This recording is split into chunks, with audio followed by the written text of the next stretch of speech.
मैं ये तो मानता हूं कि कहीं ना कहीं चूक तो रही होगी। और इसको मानने नहीं मानने से, आंख बंद कर लेने से, कबूतर आंख बंद कर लेगा तो बिल्ली नहीं आएगी, ऐसा नहीं होगा। जो व्यक्ति इस प्रकार का घिनौना काम करता है, किसी भी जाति या किसी धर्म का नहीं होता, वो केवल एक वैशी दरिंदा होता है। कोई व्यक्ति रेप करता है, बच्चियों को मार देता है, उसकी कोई जाति या धर्म होती है? मार दो कांग्रेस को, एकमात्र विपक्ष है।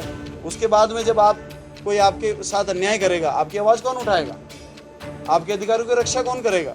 दंगे भड़काए जा रहे हैं, उस बारे में आज राजस्थान सरकार के मंत्री होने के नाते देखिए, मैं मंत्री होने के नाते खुला कह रहा हूं, जो व्यक्ति इस प्रकार का घिनौना काम करता है, किसी भी जाति या किसी धर्म का नहीं होता, वो केवल एक वैशी दरिंदा होता है। कोई व्यक्ति रेप करता है, बच्चियों को मार देता है, उसकी कोई जाति या धर्म होती है क्या?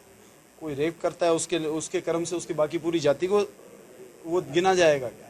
जो व्यक्ति ऐसा घिनौना काम करते हैं, उनकी कोई जाति धर्म नहीं होते। आतंकवादी संगठन से कहीं ना कहीं उनका जुड़ाव मिला है, नेशनल एजेंसीज के हाथ में केस है, खुलासा सबके सामने होगा। कसाब को भी फांसी लगी थी, इनको भी फांसी लगेगी। और भविष्य में इस प्रकार के संगठनों को कैसे बंद करना है, कैसे इनकी घटनाओं में कमी आनी चाहिए। आप देखिए, बड़े दौर के बाद में आतंकवादी घटना हुई है और निश्चित रूप से राजस्थान सरकार इस मामले में सख्त है। मैं ये तो मानता हूं कि कहीं ना कहीं चूक तो रही होगी। इसको नहीं मानने से, आंख बंद कर लेने से, कबूतर आंख बंद कर लेगा तो बिल्ली नहीं आएगी, ऐसा नहीं होगा। चूक तो हुई है, लेकिन भविष्य में कैसे सुधार हो, इसके ऊपर काम किए जाएंगे। देखिए, चूक का तो ऐसा है कि पुलवामा में हमारे 50 सैनिक मारे गए थे, वो भी एक बहुत बड़ी नेशनल एजेंसीज की चूक थी। लेकिन उसका दोषारोपण तो किसी ने प्रधानमंत्री के ऊपर तो नहीं किया क्या? हमारे 50 फौजी साथी एक बम ब्लास्ट में हमारे बीच में नहीं रहे, शहीद हो गए, तो वो नेशनल एजेंसीज की चूक थी। तो किसी ने ये तो नहीं कहा कि प्रधानमंत्री जी ने ऐसा करा है। तो इस प्रकार से किसी एक पार्टी को या किसी प्रदेश सरकार को ऐसी दरिंदगी वाली घटनाओं के ऊपर दोषारोपण करना, ये तो घटिया राजनीति का हिस्सा है। अशोक गहलोत जी के राज में सदैव ही प्रदेश के भले का काम हुआ है, आगे भी होगा। भारतीय जनता पार्टी, ठीक है, उनको बोलने का मौका मिल गया, वो कुछ भी बोल सकते हैं, विपक्ष में हैं, उनको निश्चित रूप से कोई भी ऐसी घटना हो तो मजबूत विपक्ष के रूप में उनको इसका विरोध करना चाहिए।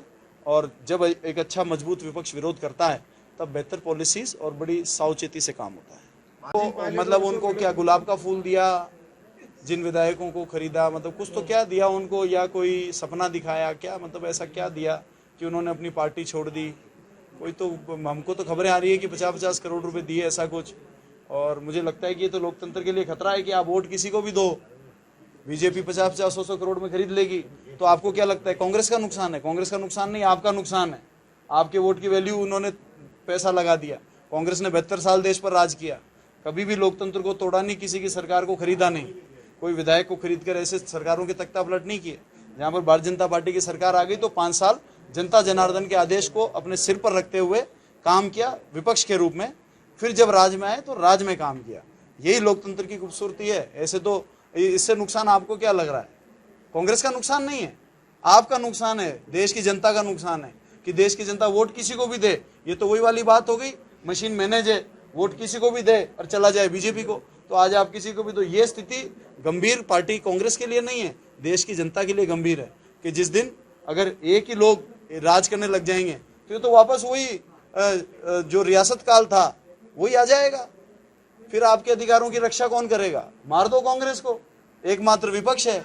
उसके बाद में जब कोई आपके साथ अन्याय करेगा, आपकी आवाज कौन उठाएगा? आपके अधिकारों की रक्षा कौन करेगा? तो ये तो जनता के सोचने की बात है। मैं इसमें क्या कहूँ, आपकी आंखों के सामने दिख रहा है, मेरे से क्या सवाल पूछते हो? जो सरकारें गिरा रहे हैं उनसे पूछो कि आपने क्या इनको ज्ञान दिया, कि पैसा दिया, कि लालच दिया, क्या दिया? सवाल उनसे करना चाहिए, आप हमसे सवाल कर रहे हैं।